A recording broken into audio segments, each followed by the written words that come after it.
Anyway, David, here we go. One ringy dingy, two ringy dingies. Hello, Your Eminence. Hello, Your Effluence. What would you like to talk about today? Well, I just totally amazed at the way these people are ducking and weaving around the wag the dog story of Andreas Lubitz. And were you aware that the latest is he's accused after the so-called prosecutors and investigators have trawled around his computer that he was studying diuretics to sprinkle in the drink of the captain to make the guy go to the toilet? Have you ever heard of anything more ridiculous? Over to you. No, I haven't, but did you just say sprinkle? Well, I don't know how you put that's a yes or no. That's a yes or no question. Did you just say sprinkle? Yes. Okay. I got to teach you how to communicate. But in the meantime, you don't see it because you're not watching, but there's sprinkles. There's pastel sprinkles on a brown object and a white object. 11 votes for which object I should take a bite out of, the chocolate or the white. I will take a bite out of one of those. And there's 11 votes, so it has to be a majority of 6 over 5, or I don't get to take a bite. So BS coming out of the French prostituter. Let's say that again so you all hear it correctly.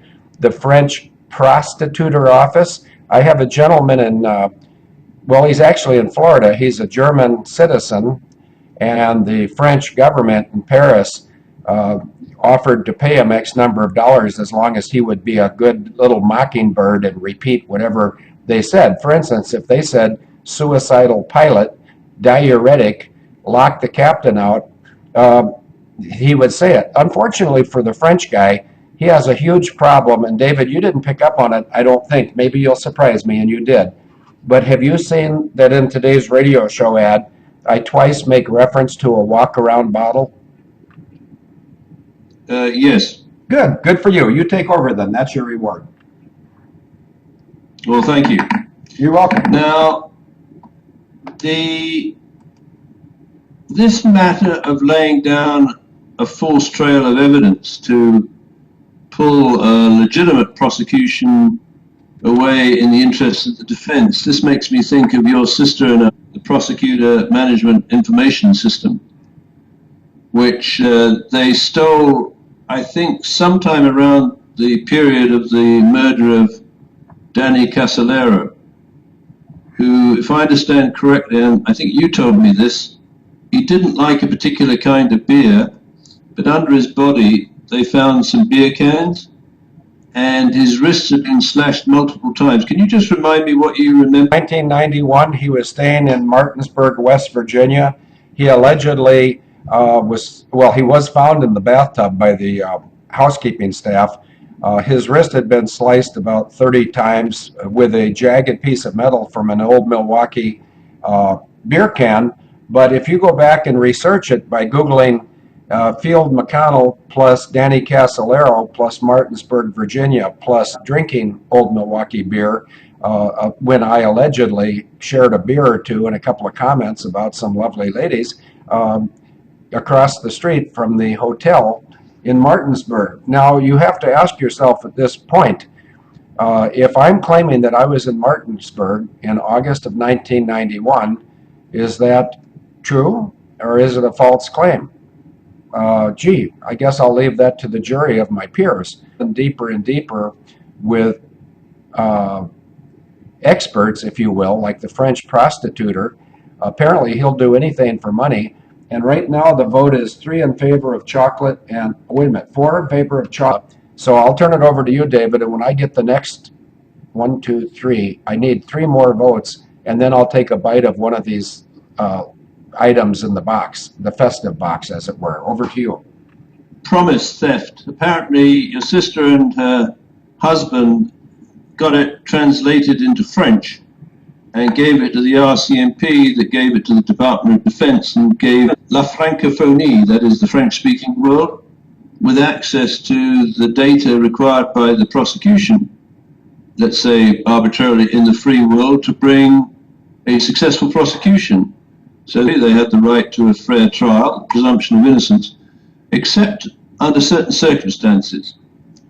That is to say, the individual does not have the right to the presumption of innocence if there is evidence that that individual has been tampering with the evidence or the data. Under those circumstances, we're the only show in town, Able Danger have the right to an aggressive inference of guilt on the part of the people who are found to have adjusted the evidence or manipulated or planted it or removed it. And this is very interesting for the case involving Andreas Lubitz, because what is very evident is that they've taken the man's computer and they either caught him in a honeypot by telling him he should find out about diuretics or lorazepam or cockpit security or the various patents that are coming out of Hillary's yin yang, wherever you find that on her anatomy. I don't want to go there too deeply, obviously. But the idea is then he would be tricked into exploring information in the global patent pools, and then he can be alleged to have found a particular method of pulling off the assassination, effectively, of everyone on board German Wings 9525, including himself. But there's a number of problems in that. You can call it a honeypot, which I think is going to put, well, I've always been talking or hoping like this, that it's going to put the honeypot builders on death row. And who would a principal honeypot builder be? Well, first of all, you'd need to find the entity that specializes in building honeypots for governments around the world, and in particular, the Department of State. And we found that. Its name is Base One Technologies. It was set up in the Bronx on the 15th of February of 1994 by the Department of State, isolated from the Department of State's computers in Washington, which is, of course, the classic requirement of a non-sexual honeypot. A sexual honeypot you'd probably want to set up in the White House to see if you could catch a sitting president, at least I don't know if he was sitting in this particular act, with someone like Monica Lewinsky in the White House office, but let's not go there. Too horrible to contemplate. I'm talking about a computer honeypot. And a computer honeypot needs to put a storyline in place, such as the Amalgam Virgo exercise of June the 1st and 2nd of 2001, and see who comes into the honeypot, because the population of people around the world with the technical knowledge to get into that honeypot, of course, will include the black hats and the white hats. The black hats being interested in exploiting vulnerabilities so that they can kill as many Americans, both domestically and foreign, as they can. And the white hats being the people who come into the honeypot in the belief that they might plug those vulnerabilities, if that's the right word. So Base One Technologies is set up on the 15th of February 1994 by the then Secretary of State Warren Christopher, just prior to Warren Christopher using the honeypot to request the United Nations Security Council to vote on the withdrawal of the UNMIA forces in Rwanda, so that all of those machetes that were shipped from Egypt by Boutros Ghali into the hands of the Hutus could be put to good use to chop up women and children and men in front of camera crews, as far as I can judge, sent by the BBC. And of course, what would be created there is an extraordinary pool of visual images beyond horrific that could be used to terrify decent people around the world into silence. So they would sit back and say, well, there's nothing we can do, or the consequences of doing anything are too terrifying, so let's not do anything. And I can understand to a certain extent that, but fortunately, Field, you and I and the team at Able Danger, we operate on a different level, don't you think? Over to you. I don't know, I'm masticating. In fact, I can prove it. I just took a bite of the chocolate item because several people, including, I think it was George Holdsworth and Ginger Cookie, they told me that in the interest of Operation Purple Sack and Festive Box, I should go ahead and take a bite of chocolate. So, if you could tell me what it was you just asked me, I promise to give you a 21-minute run-on answer once I understand the question, if you could be laconic in this instance. Okay, we operate at a different level field, don't you agree? Yeah, I think we have for about the last 8 years and 4 months, and I think they don't know whether to poop or go blind. The parents, it appears they're blind already, as in they have their heads up their bums so far they can't see anything. Over to you, Dave. Right. So let's start with the hypothesis that Hillary Clinton and the mentor of Base One Technologies in the Bronx, which is Serco, create a trap. Sometimes they call it honeypot, sometimes they call it honey traps. See if they could put in the white hats and the black hats. And if the white hats were representing the interests of the American people and the American government, kill them. Wouldn't have to kill everyone, just kill a few. Film the method by which the white hats died, and then using the internet, transmit the so-called snuff film to the colleagues of the people who died so that they're intimidated into silence. Basically, it's a racket.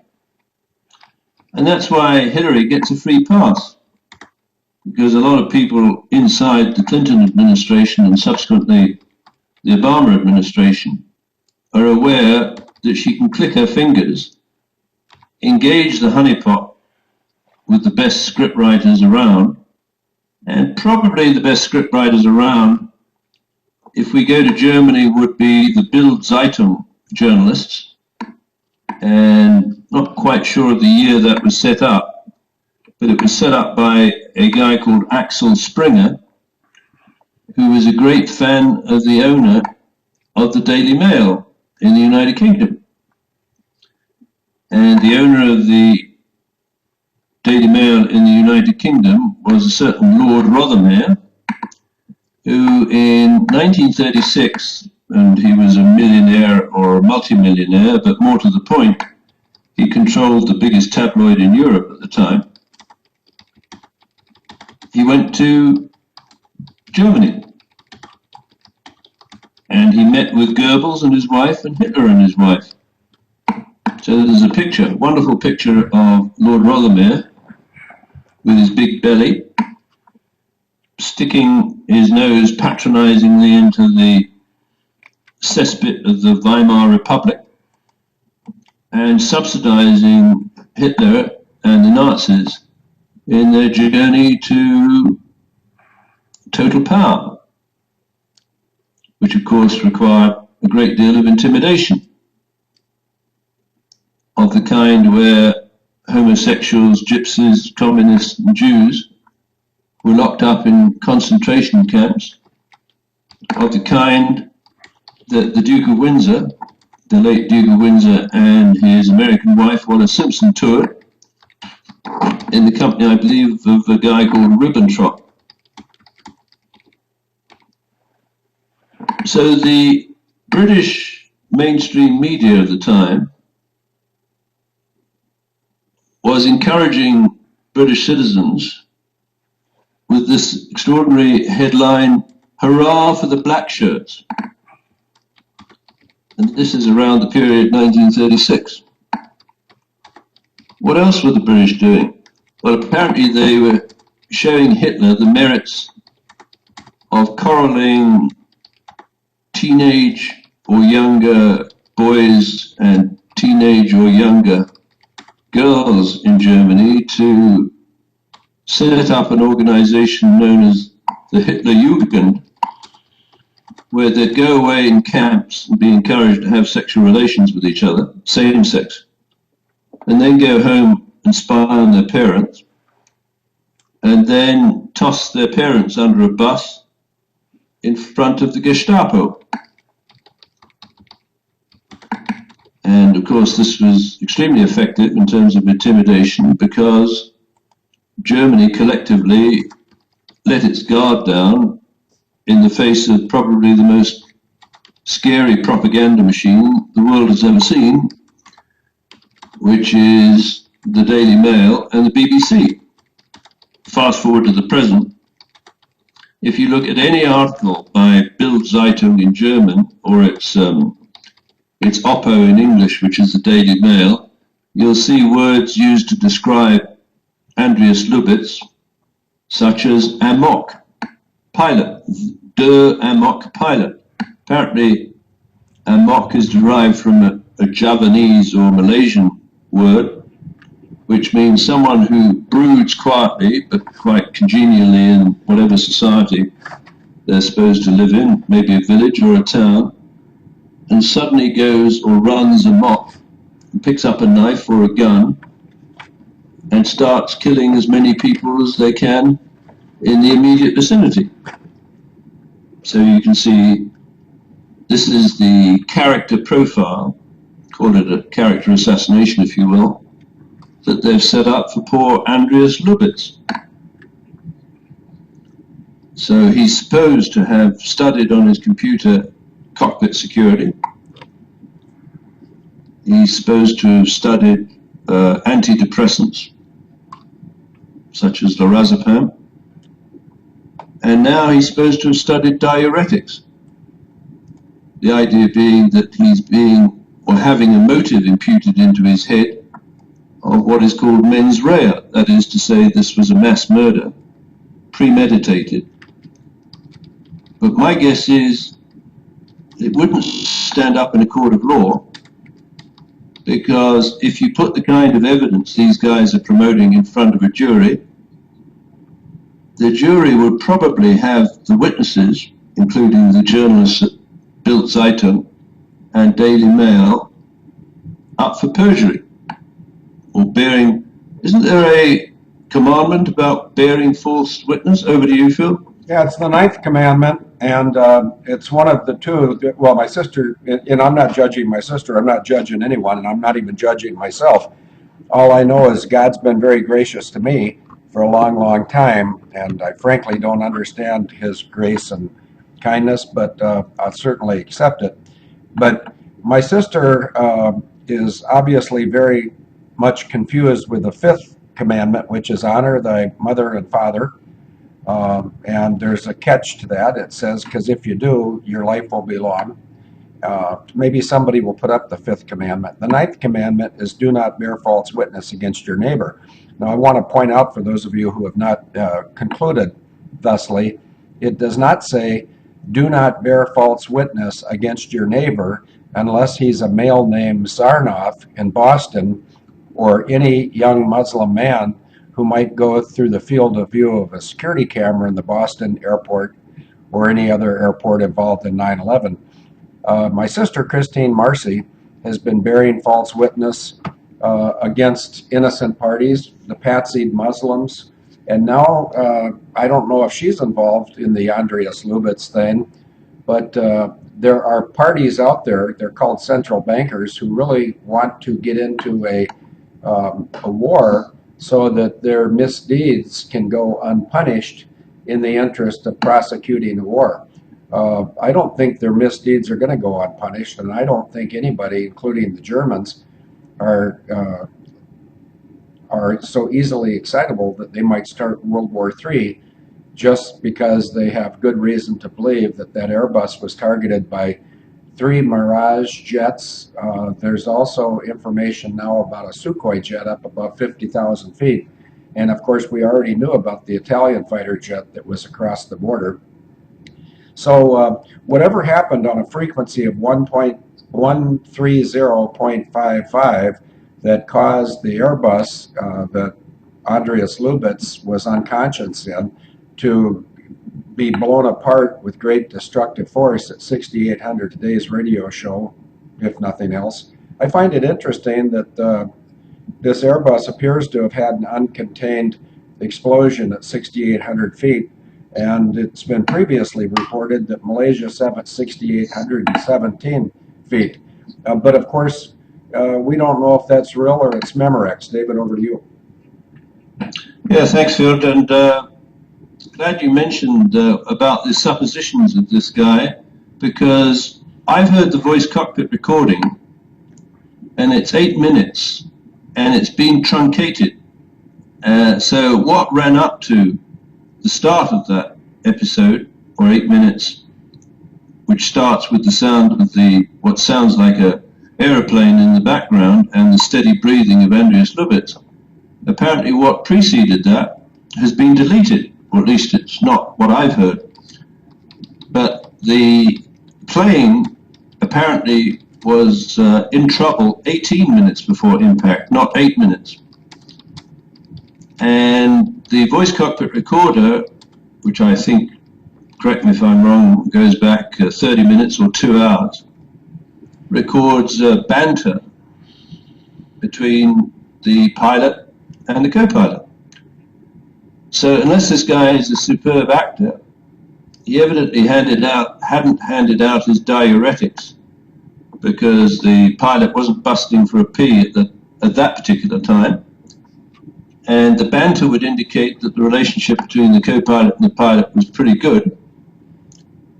But while they were climbing, and I put the video link in place in the chat room, there was, and you tell me if this sounds odd, a sudden drop in speed of about 60 knots while climbing.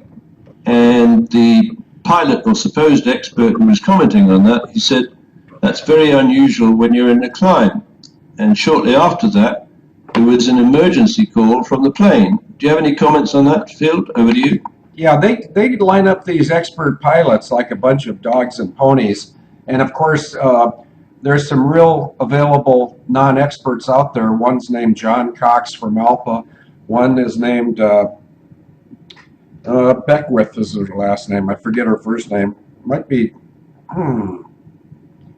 I wonder if it's Terry Beckwith. We can find out. She's a pilot. She claims she was a Navy fighter pilot, and all of her claims are groundless. She was an NFO, which means non-flying object, and she appears to have sat in the back of F-18s very briefly, and she's a stenographer job on Boeing test aircraft. But and I do think her last name's Beckwith, and she claims to be a Cherokee Indian from Georgia or North Carolina, right in there on the, in fact, point of fact, all 4 of the limousines that I have had over the years have come from CherokeeAutoGroup.com. Maybe someone would OKEE Auto, AUTO, Group, GROUP.com, and see if they have any limousines for sale today, because I haven't bought a limousine for 2 or 3 years, and I might have forgotten how to do it. But if somebody can tell me if Cherokee Auto Group has any Cadillac limousines for sale, it would prove that I have a good source of cars, a good source of intelligence on liars that are pilots. And by making up stuff, they think all the other pilots are going to believe them, and they will believe that somehow they're superior.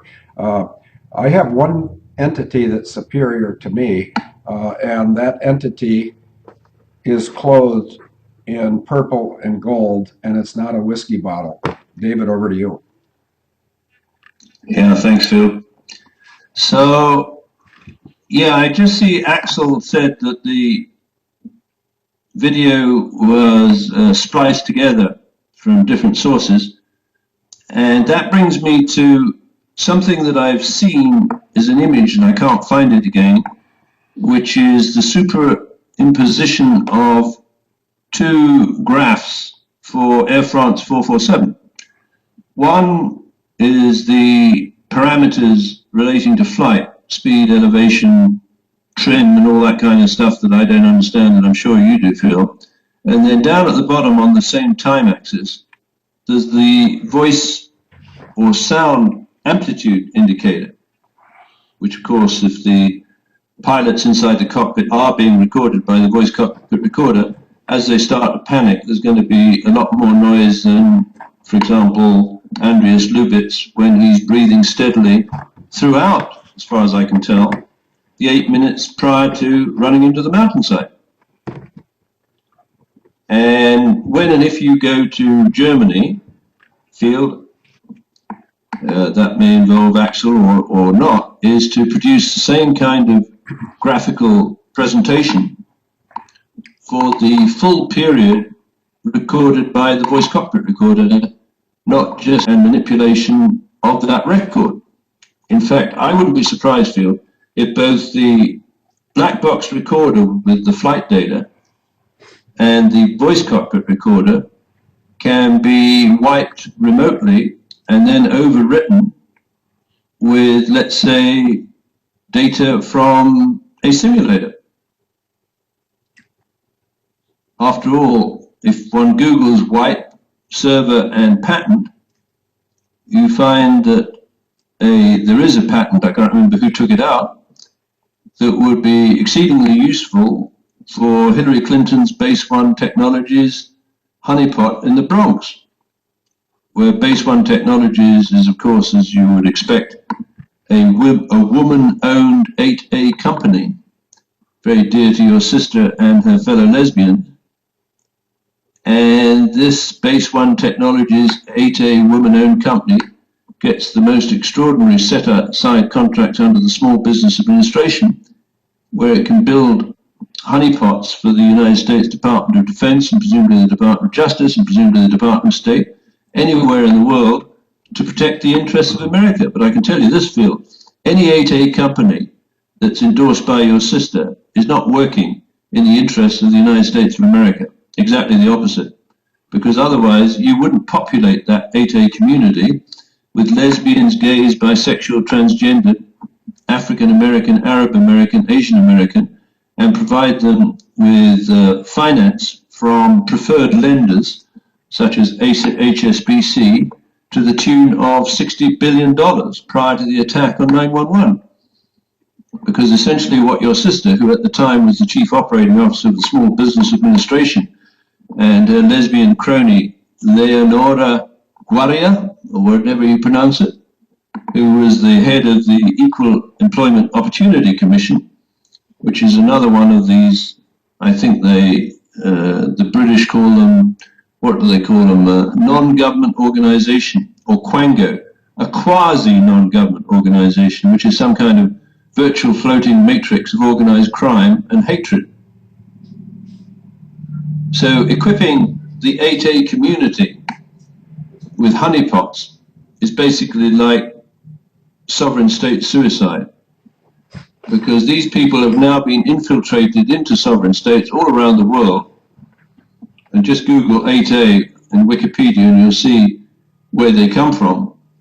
And there's nothing wrong with legitimate immigrants in the United States or Canada or the United Kingdom or New Zealand or Australia, the Five Eyes countries, unless that immigration policy is such that they stand down the screening process. So you get people like the Al-Qaeda sleeper cells.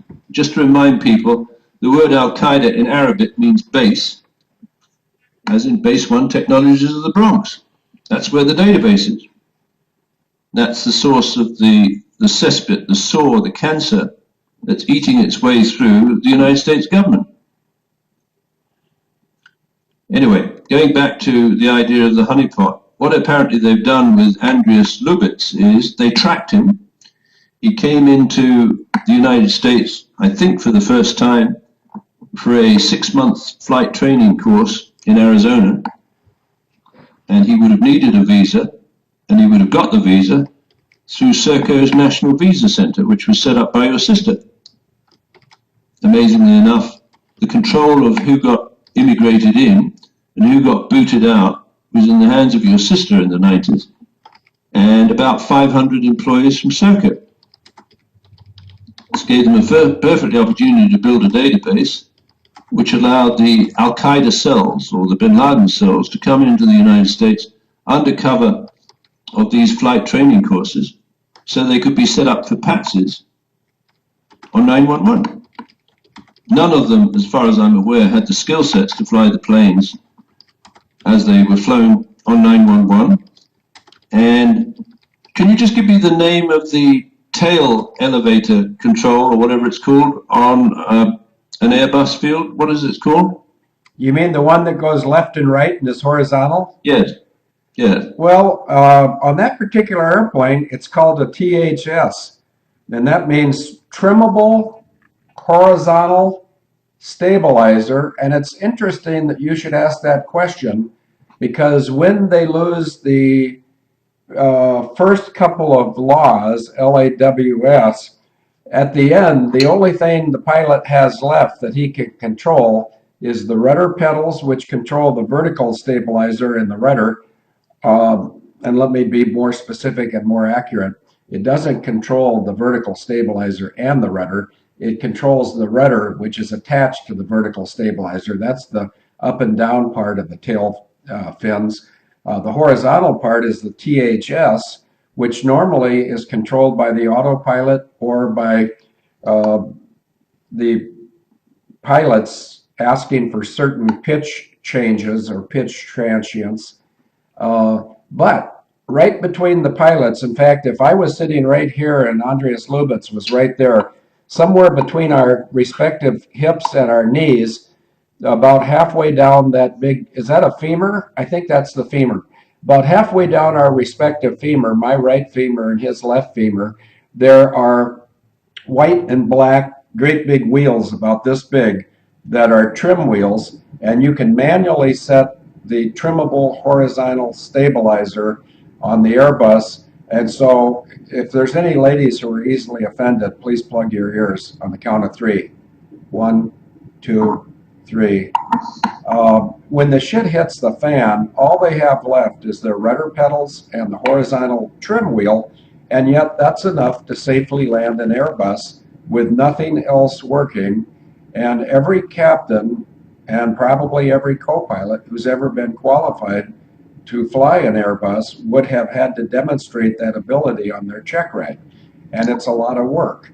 And what you learn from that evolution is that you're not going to be putting in big power changes, because every change in power setting, plus or minus, calls for a change in the THS, trimmable horizontal stabilizer. And pilots are lazy, which reminds me, 20 minutes ago, I said real pilots don't study anything other than VPLs. Did anybody in the chat room put up the definition of VPLs? And if somebody did, I missed it. And if somebody does going forward, I will be sure to see it and pontificate upon it. So David, the left and right thing is the horizontal stabilizer. It's normally controlled by autopilot 1, autopilot 2, or both autopilot auto land. And it's controlled by other inputs from the flight guidance system, which is called the FMGC in Airbus aircraft, or the FMS in Boeing aircraft. It's really just like the Army, the Navy, the Marine Corps, the Coast Guard, and the Air Force. They can't come up with a common language. So just to keep everybody compartmentalized and inept, they all speak a different language. Fortunately for you and I, David, Force, my parents spoke Army. Craig Peterson speaks Army. And the Coast Guard is not a military branch. It's a Department of Treasury branch, I believe. And if I'm wrong, somebody please correct me in the chat room. Over to you, David. Yeah, and I speak oil field because I worked on the oil patch for 15 years, and listening to the slang of the roughnecks in the Central Australian desert, it was music to my ears. But I also have another vocabulary related to, for example, patents, because I invented what I call the object-oriented fractal paintbrush. I applied for a patent. I spent £20,000 about 20 years ago, maybe even more, and it eventually ended, I ran out of money. So the object-oriented fractal paintbrush, which in my humble opinion, or not so humble opinion, is the most important invention relating to computer simulation ever, was stranded. And now, in retrospect, or in hindsight, I discover it went into the Black Hand patent pool. And the Black Hand patent pool describes the circumnavigators with patent license from the Crown to track, to film, and to kill, delegated from the Honourable Artillery Company, the Honourable Company of Air Pilots, the Honourable Company of Master Mariners, and the Ancient and Honourable Company, Artillery Company of Massachusetts, which at one time it had a commander by the name of John F. Kennedy, and quite possibly, covertly, it has a commander today by the name of Barack Hussein Obama. Because let's not beat about the bush. These are private militias or hit teams.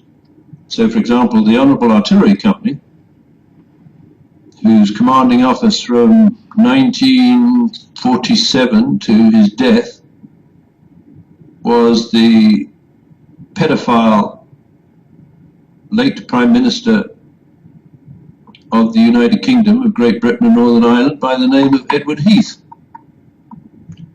And it would appear he was operating or caught in a pedophile honey trap. Because, as you imagine, if you catch an adult in an encounter with a child where the child is tortured and killed, and that image or those images get spread around, then the life expectancy of the killer is not very good, and the manner of their death will not be very dignified. So that concentrated the minds of the commander of the Honourable Artillery Company, who fought in North Africa with the Long Range Desert Group. And I don't know if they were all particularly good at sniping, but they were all particularly effective at operating clandestinely behind enemy front lines. And of course, coming from behind, oh gosh, I've just seen Michelle Obama's VPL. Yeah, I know, but she also, take a look at the size of her LCP. What is the LCP? I can't tell you. Nobody's asked me yet. Oh gosh. See, you put me clean off my stroke. That's okay. Don't say stroke and Michelle, or somebody might throw up. It might be me.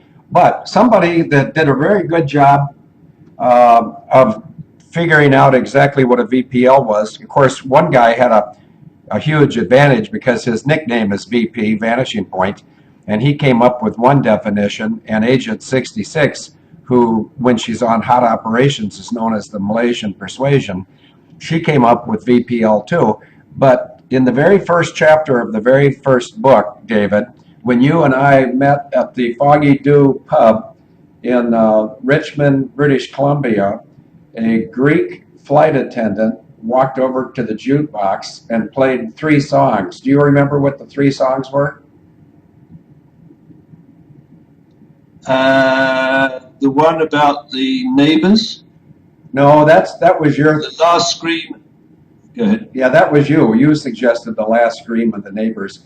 No, someone can Google this and find it to be true. The Greek flight attendant walked over to the jukebox, and I walked right behind her, observing her VPLs, and I leaned across her shoulder, and I saw her select F4, C6, and D8. Now, some people would say, I wonder how Field can remember that stuff from 14 and a half books ago and 8 years ago. It's real easy. F4, that's a Phantom. C6, that's a Ford transmission. And D8 is a Caterpillar bulldozer. And there is a method to my madness. And I'll tell you, and it's not madness, well, I had a very nice gentleman from Texas today give one of us a compliment, David. He wasn't sure if he was complimenting you or me, but it turns out he was complimenting me. He said, who does the writing at Able Danger? And I said, well, David does most of it. And he said, well, whoever put up that radio show with American Idol is really a creative genius. And I said, well, that's not David, that's me. And did you happen to see the use of the term American Idol today on today's radio show ad, David? Yes. Yeah, it means in defense of Lubitz, IDOL. And it's a play on words because the dumbing down of the United States of America that Barry Swatero, Punahou 79, was commissioned to do, he's failing miserably. And now Barry Swatero, if you don't like his real name, you can call him Dictator Obama. He was sent here to destroy the United States of America, and it's not going to get done. And how do I know it's not going to get done? Well, because he and my sister, Christine Marcy, have made a huge mistake.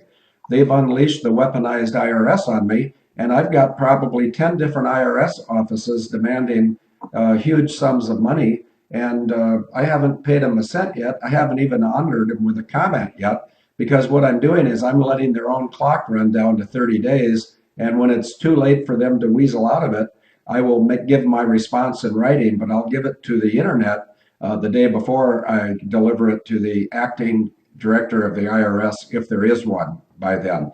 That deadline is somewhere around the 23rd of April, so I'm not even, it's 15 days off. And I've got to travel to England and then go on to Germany, perhaps. So who knows? I might slip on a banana peel, in which case I don't have to worry about it at all, do I? Nope, I'm not worried at all. I have my purple sack, and I've also got right behind me, there's 3 brown T-shirts. In fact, I think you are familiar with the term brown shirts in Germany, and 2 of those brown shirts, a medium and a medium, are going to London, and one of those brown shirts, an extra large, is going to Germany. So let me pause right now and ask right in front of the chat room, Axel, what size T-shirt do you wear? Over to you, David. Yeah, okay, Phil. So I've just got to read the first paragraph of today's show. I mean, today's post. PlumCityAbleDanger.net, April the 8th, 2015. United States Marine Phil McConnell has linked air navigation data of Ottawa's final approach procedures for droned passenger aircraft flown through the use of Serco's Black Hand patent pool devices to Alliance Re's, that's reinsurance, alleged murder for hire role in the death of Andreas Lubitz, the co-pilot of the Airbus A320 of Germanwings Flight 9525, who died with everyone else on board in a crash escorted by French fighter jets in the French Alps on the 24th of March 2015. So very briefly, these contract killings or mass killings are financed through, I think I taught you arbitrage, didn't I, Phil? Over to you. Yeah, that was on the 7th of August of 2008 when we discussed British Invisibles. The fact that Quetta, Pakistan was where Barry Swatero and his mother were hanging around in the summer of 1981 on a British passport. And we talked about leverage, arbitrage, and Hillary's taint. And of course, taint is an acronym in Navy intelligence for uh, threat analysis involving naval treason. Notice for the record, I did not say anything about Mary Elizabeth Harriman or the Chicago Railroad fortune, which allowed her to pay her beard, Canadian stallion Russell Williams, to go around and commit 82 fetish break ins where he would go into the uh, ladies, either a lady, and when I say lady, first of all, every woman is a lady until they prove to me they're not. And some of them, like Sasquatch and Thunder Thighs, and my sister Christine Marcy and Diane Will Vagina. Notice I didn't say Feinstein, so she shouldn't think I'm referring to her. But I don't know if there's any other Will Vaginas in California. But these people have proven to me that they're not only not ladies, they're not even civil. They would go around and harm innocent people, just like Russell Williams did, to satisfy the lesbian lust of his beard, Mary Elizabeth Harriman, who was protected by Judge Jennifer McKinnon. And Judge Jennifer McKinnon said that nobody could use the word Mary Elizabeth Harriman. So anyway, Judge Jennifer McKinnon, I've got a message for you, and I'm not sure if you can see it clearly, but hopefully you got the message. I have freedom of speech, and I have the freedom to bear arms. Notice that my arms are not bare. I've got at least 3 layers on. You want to see them? There's a Molly's t-shirt, there's a flannel shirt, and there's this jacket, which may or may not be going to London with me. But if it does go to London, I'm going to have to wash it because I have terminal ring around the collar, which is better than whatever it is that Sasquatch has looking at her. What did I call that? LCP. Anybody figure that out yet on the VPLs? And I'm not encouraging people to go back and look. If you've already looked once and you had a problem choking down your lunch and you almost suffered projectile vomiting, don't go look again. But maybe you can hark back in your mind to that big man butt that is allegedly Michelle Sasquatch, because she is demonstrating that she has a very she has a bad condition known as LCP. And of course, if there weren't ladies present, I could share that with everybody. But I believe that women are ladies, and I believe that Russell Williams, who broke into 82 women's bedrooms, and sometimes they were young girls. One girl was only 12 years old when Russell Williams broke into her um, chest of drawers and got into the drawer where items of clothing that might be pastel colors were. And so he grabbed all he could grab from a 12-year-old girl's chest of drawers. This makes me sick. And then he saw that her laptop computer was signed into, so he left her a note. He said, hi, young 12-year-old girl. I'm the Canadian Stallion, and I just took all of your items of clothing. His wife, Lorraine Harper, may be a raging, radical, militant, male-hating, family-hating, sovereignty-hating, Satan-serving lesbian, but there's more ladies out there than there are radical lesbians. And so I would encourage gentlemen to consider possibly thinking that every female above 18 that they may encounter is a lady until that female above 18 does something that demonstrates clearly. Yeah, thanks, Phil. So, arbitrage in respect of Alliance, that is the biggest insurance company in the world, and it's a German company. And it's a shareholder of Serco, together with HSBC and Her Majesty's government. And what Alliance appears to have done is retained the services of Serco in murder for hire to add precision to a mass casualty event. That is to say, Alliance can take in premiums from people, including life insurance of passengers getting on a plane, to cover the possibility that that passenger will not arrive at the other end alive. That, of course, will mean that Alliance will have a liability to pay whatever the terms of that insurance contract were, given a particular premium. And if Alliance has inside knowledge or has certain kinds of friends associated with Serco, and remember Serco operated the offender tagging program for a significant number of prisons around the world, including one in Germany in, I believe, Hesse, and can deploy people who are quite comfortable killing others at very short notice anywhere in the world. So Alliance takes in premium income to cover a certain level of risk, and then has the capability or capacity of floating a catastrophe bond or whatever, which protects the Alliance investors against a claim that exceeds a certain amount, where that amount can be triggered.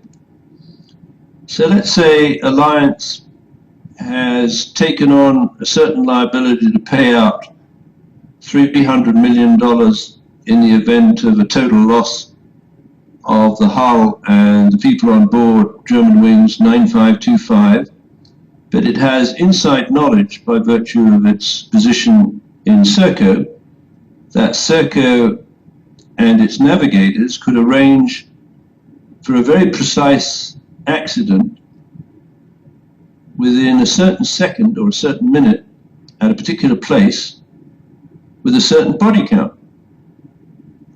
And Alliance Reinsurance, then goes to the international market and said, look, we'd be really worried if 150 people, plus or minus 2, were killed in a plane crash in the Southern Alps, where prior to crashing, there was at least 8 to 18 minutes where the pilot and the co-pilot were unable to communicate with air traffic control. So they can arbitrarily or arbitrage themselves against a defined risk and make a great deal of money if the people they paid to deliver the body count and the time and place of the incident with some associated conditions like 18 minutes of no communication, where they can go to the international insurance markets and have investors falling over themselves to put a great deal of money at the reinsurance level, which would be paid to Alliance in the event of this precise accident happening. And I reckon that they may, I believe they've set aside $300 million to take care of their liability for German Wings 9525, but I would guess, Field, there's another contract which we don't get to see between Alliance Re and maybe the catastrophe market or some other kind of reinsurance market, where Alliance makes about $1 billion of profit by crashing that plane at a particular place at a particular time with a certain body count and a certain period where the pilot and the co-pilot were unable to communicate with the ground. So that would be an arbitrage, totally fraudulent insurance contract, which gives Alliance and its fellow shareholders in Serco a great deal of money. Now, I saw yesterday, I think it was in the Globe and Mail, maybe someone could dig up that reference, that the City of London, or Greater London, is now home to more billionaires than any other city in the world. Now, I'm sure there's quite a few billionaires in New York. I imagine that there were quite a few more billionaires prior to 9/11. Because my guess is the billionaires in New York or New York State, or the wannabe billionaires like, I don't know, the Obamas and the Clintons, not necessarily that they're resident there, would have had a profile where they lost a great deal of money because they were on the wrong side of an Alliance insurance contract. Now, were you aware, Field, that Alliance insured AF447, MH370, MH17, QZ8501, and German Wings? So it had an insured position in all of those major crashes of this year and of last year. And with access to Serco's air traffic control, just to remind people, Serco is the world's largest air traffic controller. It operates the United States National Visa Center. It operates a combat training program for the United States Marines. It operates 58 contract towers, including the contract tower at Molokai that coordinated the assassination of Loretta Fuddy. So apparently there was a United States Coast Guard helicopter that arrived at the crime scene, where everyone got off that float plane, I think 9, and somehow, miraculously, Loretta Fuddy, who signed off on the long-form birth certificate, was DOA. And incidentally, that reminds me, Phil, when you and I met in our doppelganger mode in the first chapter of the first book, DOA was the name of the group that started in Vancouver, and DOA stood for Dead on Arrival, and one of their songs was, I believe, The Last Scream of the Missing Women,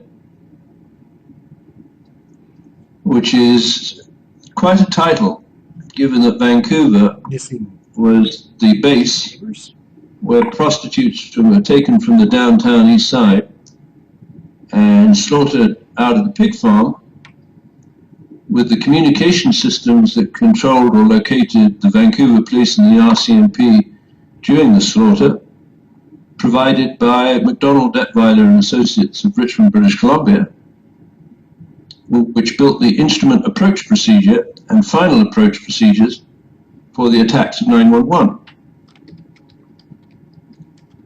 So Alliance has a wonderful position together with the fellow shareholders of Serco, HSBC, the world's largest drug hub banker, which was started in 1865 by David Cameron's great-great-grandfather, and Her Majesty's government, which has deployed, for example, the Honourable Artillery Company in World War II to operate behind enemy lines and somehow boosted the career of the commanding officer of the Honourable Artillery Company, so he would become, I'm not sure if he was the first, but he was possibly one of the most lethal pedophile prime ministers in the United Kingdom history. So let's just have a look and see what Alliance did in respect of this plane 9525. I'll pop that in the chat room. So Alliance Corporate, Global Corporate and Speciality, AGCS, has confirmed it is the lead aviation hull and liability insurer for German Wings 4U9525. The plane carrying 150 people crashed in the French Alps on its way from Barcelona to Dusseldorf. None of the 144 passengers or 6 crew are expected to have survived. Now, the Speed, or AGCS, was also the lead aviation hull and liability reinsurer for Malaysia Airlines MH17, the flight that crashed in July over East Ukraine with the loss of 295 lives. It also provided cover for the 2 lost Malaysian Airlines jets, MH370 and MH17.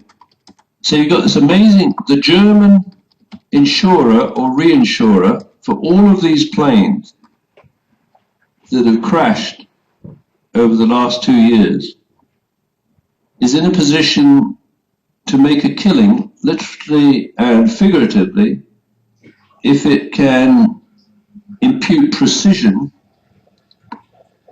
to the crashes.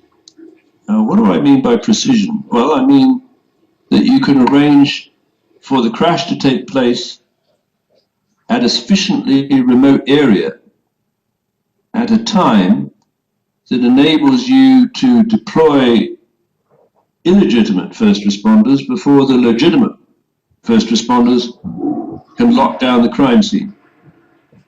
So in the case of 9525, German Wings, allegedly the first black box was damaged and the memory card was lost. Obviously it was removed. The second black box was buried under a foot of ash, found by a woman. Within 24 hours, the French prosecutor or the German prosecutor have deciphered the black box and generated a conclusion that Andreas Lubitz accelerated the plane into this descent through the automatic pilot. Can you just say how easy it would be to micro-adjust an automatic pilot when it's being controlled remotely? Field, over to you. If it's being controlled from outside the aircraft, in other words, if the uninterruptible autopilot has been triggered, the key word is uninterruptible, and nothing that young man could do in or out of the cockpit, nor could his captain in or out of the cockpit. They couldn't do anything. They couldn't do anything constructive. They couldn't do anything to moderate, ameliorate, negate any of the inputs that are from the flight plan. And if somebody really pays attention to what I write, and I got to be honest, I don't, but I think I put in that flight plan 2, or the alternate flight plan that was loaded into German Wings 9525, that the final waypoint was a set of coordinates, which is the latitude and longitude of the dam that holds back the lake. And that's Lake, I can't pronounce it, Sarah Poncon, Poncon, Serreponcon. That lake that is backed up by the dam is sufficient to power 16 hydroelectric plants, and it also provides fresh water to quite a wide swath of Western Europe. So what you have, if you were to fly an Airbus with a tactical nuclear weapon into that dam, say somewhere about the bottom third vertically and the center line left and right, and you were to detonate a TAC nuke about 1, 2, 3 frames before the aircraft hits the dam, you would flood the downstream area. So everywhere downstream of the burst dam, keep in mind during World War II, one of the greatest British flying units was called the Dam Busters. So who might have thought of this plan? Well, it could be somebody in England that wants to bust the dam, or it could be someone trying to patsy someone in England, someone, say, like the French, who might want to bust the dam and blame it on the English. And see, the problem is all these people placing the blame by saying that Lubitz studied diuretics, Lubitz was gay, Lubitz was a flight attendant, Lubitz was depressed, Lubitz's girlfriend was pregnant. Let's forget about Lubitz. He had nothing. Oh, and by the way, David, did you pick up on the fact that I just committed 100% to going to Germany? No, I didn't. That's because Axel told me, if you go back and check, Axel told me that he took vacation, I think for next Wednesday, the 15th. And one good deed deserves another, and one extension of faith deserves another extension of faith. And if Axel, who I do, Andreas Lubitz, that he'll take a day's vacation from work, uh, that's not wasted upon me because I worked for a living from age 17 to age 59, and I know what a day's work meant to my family. And so I was very reluctant to give away work time because we're all trying to work, or we're trying to gain income to support our families. And I don't know if Axel has a wife or kids, and it doesn't matter. Um, I I do, and that doesn't matter. The point is, he as a German extended a courtesy to me to take a day off from vacation on the hope and the belief that I'd be showing up. And I can go read his address. It's in my phone. In fact, let me just think I can find this. I'm going to go see if I can find his phone message to me, and I will read you his address, but I won't read the whole thing because I don't want to get him in trouble. What am I looking for? I'm looking for text messages. Nope, these are telephones. I can't do it. I'll look at later. I've got his address, and what I'm going to do is I've been invited to stay with him at his home, and people in Europe, when they say that type of stuff, they genuinely mean it, and they just love to be host. And that's appreciated and very kind. It's not necessary. If there's a hotel there in that town, I could certainly stay in the discussing my travel plans with one, two, three, four, five, maybe 96 parties. I'm gonna cry 96 tears. I'm gonna cry 96 tears. Okay, who sang that? You're right. Question Mark and the Mysterians, who are a bunch of Latinos from Michigan. What do Latinos in Michigan have to do with Abel Danger and Chips? Well, Ted Nugent's from Michigan, and guess where he lives? You're right, Waco, Texas. Oh, does he support veterans? Does he support the Second Amendment? Does he support America? Does he abstain from drugs and alcohol? Yes, all of those things are true about Ted Nugent. So he will be a welcome guest at the Veterans Ranch as soon as we can get down there and invite him. Maybe somebody in Waco, Texas knows how to get in touch with Ted Nugent. I'm sure that there's Facebookers out there who can. But be in Germany. In fact, not only did I tell him I'll be in Germany, but I asked him if he wanted a gray shirt or a tan shirt. He said a gray shirt. So I'll be traveling with a gray shirt for him. Maybe there's a reason why he didn't want a brown shirt. But so I'm going to Germany, and you asked me a question, David, about making fine adjustments into the vertical speed or the airspeed.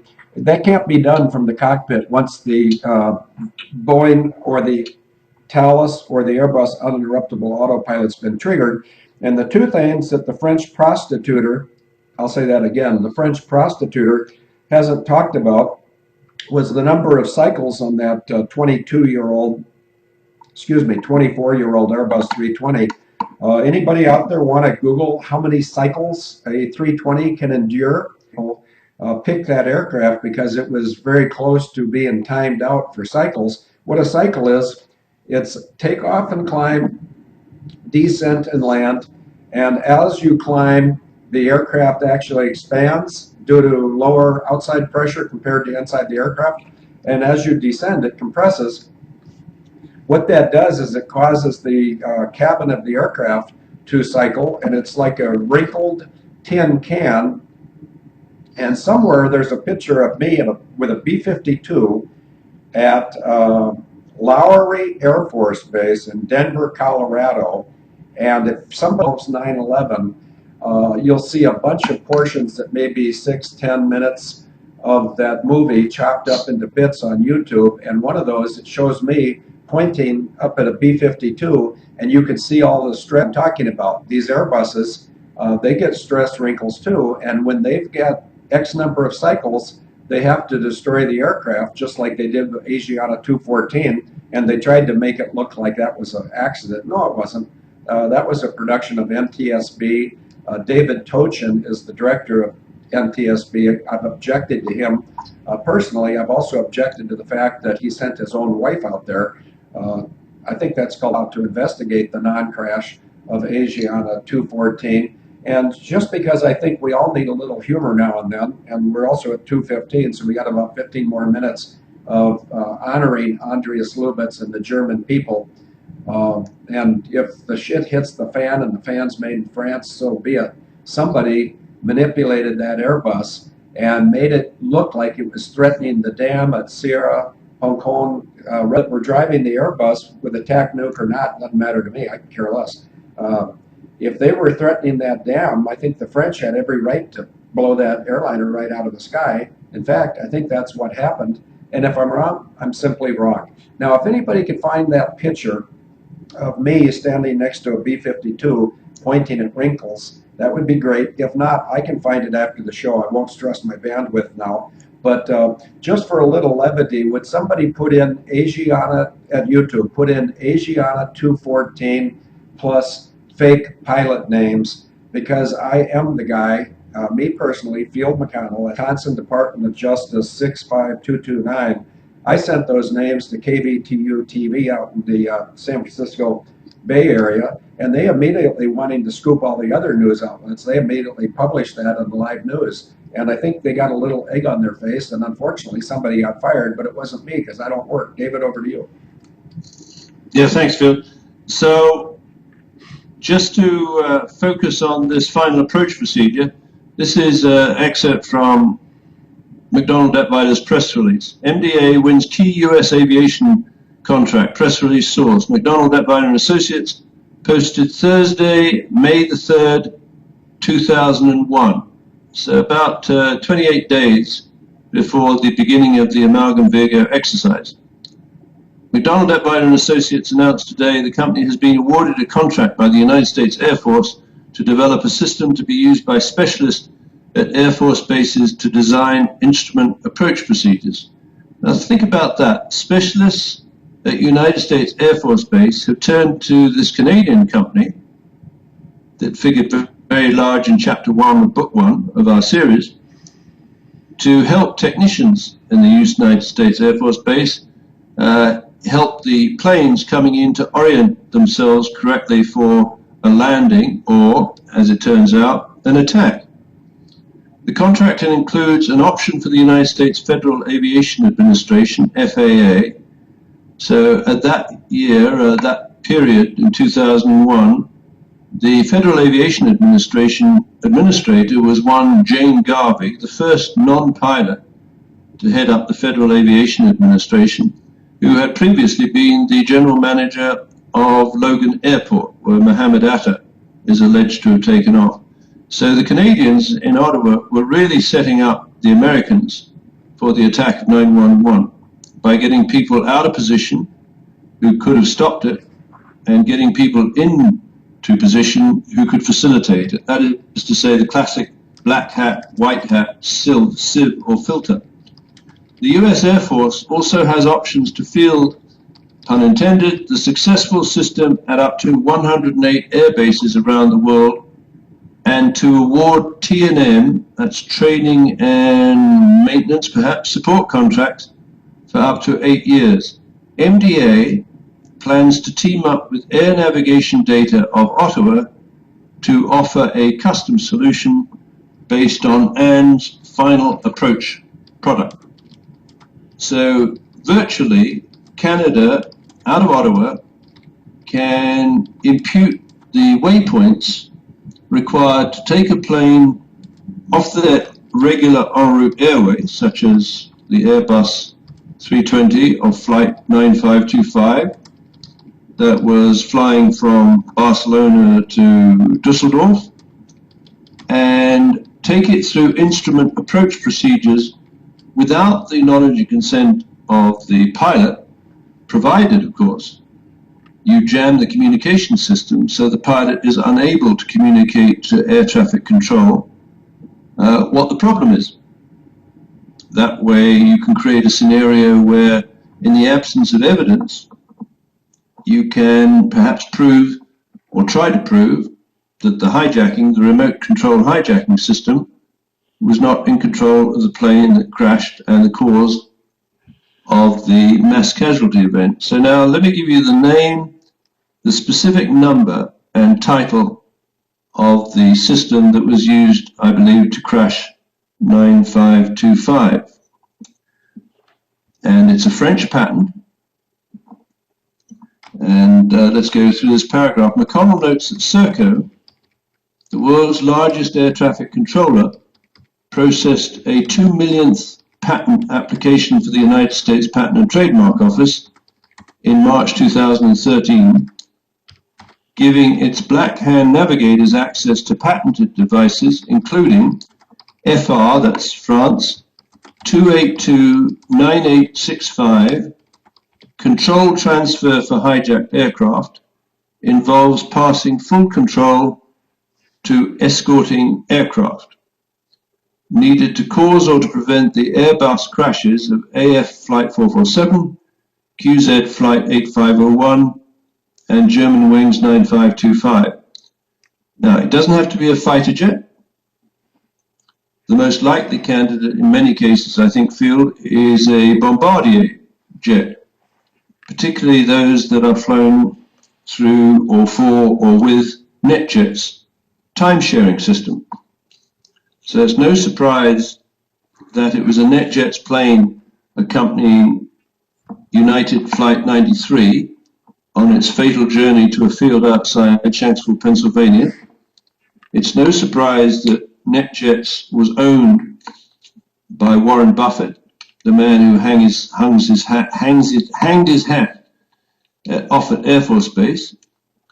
And it's no surprise that the Middle East arm of NetJets was operated out of RAF Northolt, which is the oldest continuously operating Royal Air Force base in the United Kingdom, by none other than the Bin Laden group. So when Alexander Haig was describing to the Fox News reporter at 9 o'clock on the morning of 9/11, and he responded to a question, well, who do you think's behind it? And Alexander Haig, the former Supreme Allied Commander Europe, said, well, I don't want to speculate. You knew that was the preamble to speculating. And he said, well, we know where to look. It's either the Palestinians or the Bin Laden group. So there you have the classic honeypot. The script was already written. It was rehearsed on the 1st and 2nd of June of 2001 to see who the black hats and the white hats were. The white hats came into that totally unrealistic scenario and basically declared themselves without being aware of the risks they ran. And the people behind that honeypot construction, which was Serco Base 1 Technologies in the Bronx, and Hillary Clinton, identified the people who would have to be killed, the people who had to have been isolated and silenced.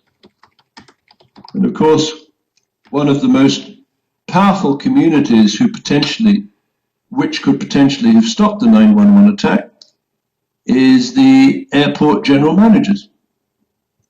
That was solved by Jane Garvey and Hillary Clinton and Serco and your sister by setting up a conference or convention in Montreal, in Chicago, which is the home of the International Civil Aviation Authority, for the general managers of the biggest airports around the world. So 2,000 of them show up for a convention during the 9/11 attack. So their second in commands would not have had the experience to respond correctly to the threat, just like poor Andreas Lubitz wouldn't have had the experience to respond to what was going on in the cockpit of 911. And there's one theory that I really like, Phil, is that with these patents, the uninterruptible autopilot, apparently the battery that transfers power from the cockpit to the autopilot and the flight control surfaces is in an inaccessible part of the aircraft. Now, maybe the captain of that plane, 9525, knew or recognized the symptoms. We don't, after all, hear his voice and the circumstances where he left the cockpit. They say it's the effect of having a diuretic sprinkled in his coffee by the co-pilot.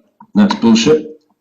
But wouldn't it be interesting if the pilot left the cockpit to see if he could access the uninterruptible battery and power supply? Maybe he thought he knew where it was. Anyway, the short answer, of course, he wouldn't have been able to get to it. Perhaps then he tried to get back into the cockpit. We don't know. I think that voice cockpit recorder is a total fraud. But it's 12:25, Phil. Do you want to focus on anything before we close? I was just clearing messages from my, in fact, here's another one. Let's see what it says. Good morning, sir. N24 German mainstream seems to cut me off from postings. I posted problem. Anyway, it sounds, and let me see if Axel's still here. Yes, he is. And I hope his name is pronounced Nodig. Axel Nodig's still here. And he tells me that I should come to Germany next week, and I told him that I will be there. And he told us in the chat room about 20, 30 minutes ago that a German internet news entity is interested in any interview we might do. And I'm not putting words in Axel's mouth, but I'll bet you somebody over there. I was gonna put my camera on the camera, but can't do that. But everyone knows what my camera looks like. In fact, let me just tell you what it is. It's a Logitech. I don't know if I can read this.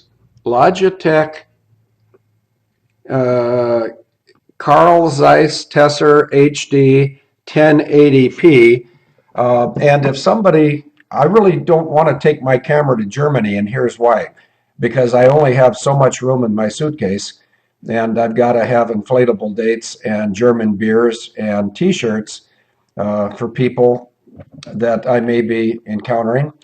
But if somebody over in Germany has a camera that will hook up to live stream producer, I have live stream producer in my laptop, so we could hook up a Logitech camera to my live stream producer, and we could do a show from Germany next. Germany is 7 hours off our time, meaning here in central US. I don't know what time it gets dark in Germany. I think probably at 7 or 8 p.m. at this time of the year. But it's quite possible that next Wednesday's show will be shot from Germany. And all it takes to do that is the internet hookup and a Logitech camera. Because I've got the laptop and the program for live stream, I could create the radio show. We could produce it from Germany, and we could make people like Obama and my sister wonder why they can't shut us down. And I've told them so often, I get tired of telling them why they can't shut us down. But what they can do is they can shut themselves down, and they can stop trying to destroy the United States of America. My sister should be charged with treason. Actually, I've already charged, and the people that run the trust for my deceased parents. And also, there's probably at least one party out on the East Coast that knows that I'm going to be coming out there to lay a wreath. There's a couple of people that work in the airline industry that would like to go out to Arlington and have their photo taken with my parents' red, white, and blue wreath, their headstone. And if that gets done, I'm sure we will not see my sister in the picture because she doesn't like to honor her parents, and she does like to try to destroy her country. David, over to you. Yeah, thanks, Phil. So the last paragraph in the working section of today's post, McConnell, 30-year airline and 22-year military pilot with 23,000 hours of safety, is offering his services as an expert witness to the families of Andreas Lubitz and fellow victims of the crash of Flight 9525, who may wish to claim damages in a suit for wrongful death against Serco and its Black Hand shareholders including Alliance, HSBC, and Her Majesty's Government.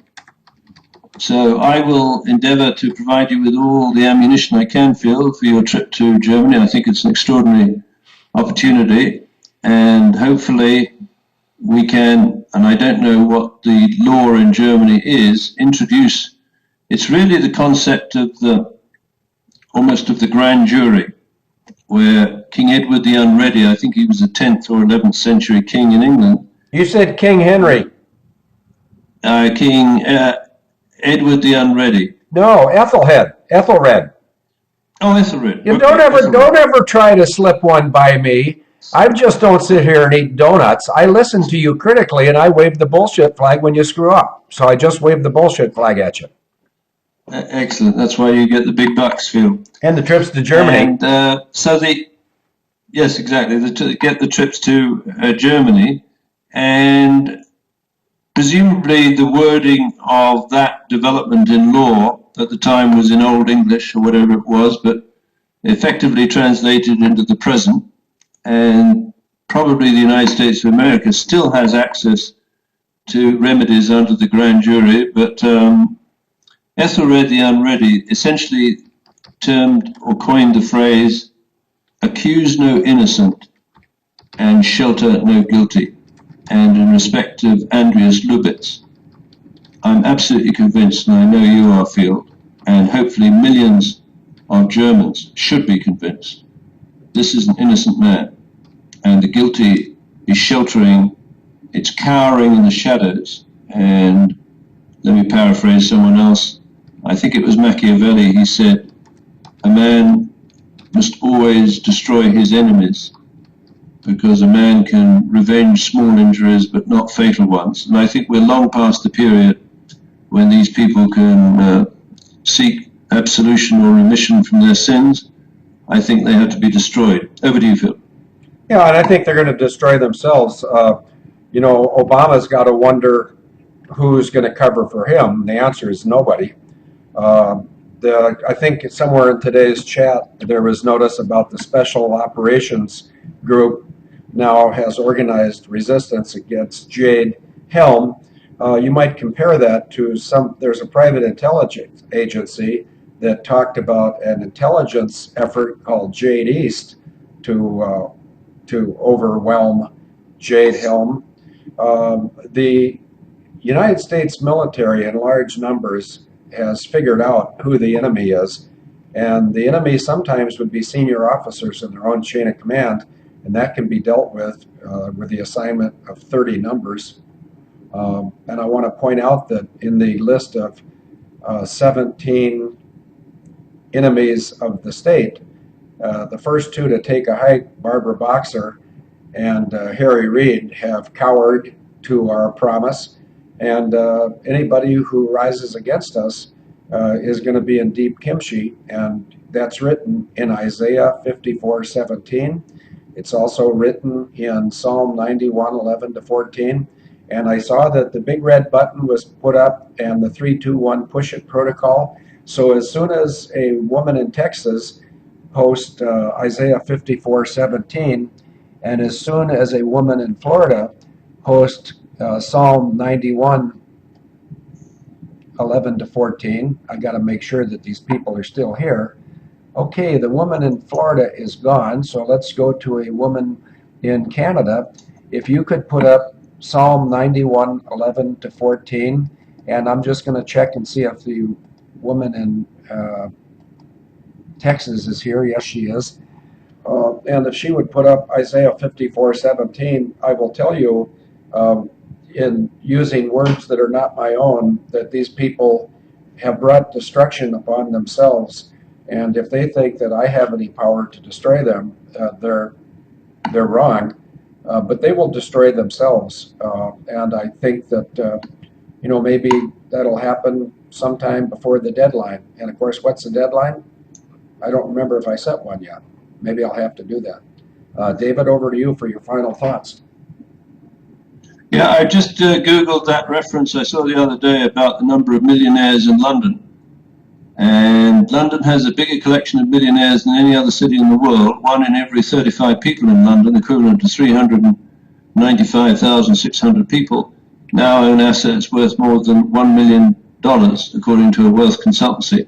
And it doesn't give me any pleasure, having lived in London, being a Brit, loving the city, to say this, but I have a feeling that London conceived and nursed the conspiracy through Serco of the attack on 911, and payback time, and of course I don't think we need to turn that into a physical threat, but the people who have in London are committing, in my opinion, not necessarily crimes of commission, but crimes of omission, which may be significantly more serious, because the only reason evil can triumph is if good men stay silent. So I think every one of those millionaires and even billionaires in London should think long and hard about where the money came from that made them wealthy, because I think the roots of the wealth of the City of London are in the drug and the weapons and the slave trade, going back to the 19th century, if not before, and it's payback time, and that's not a threat, it's a promise. Over to you, Phil. Okay, well, I guess you're done and I'm done. So they did put up the big red button, but you know, I'm a slave to convention. And so I'm going to ask if Metsumax here, if he could put up the big red button and the countdown, and I'll honor it as soon as I see it.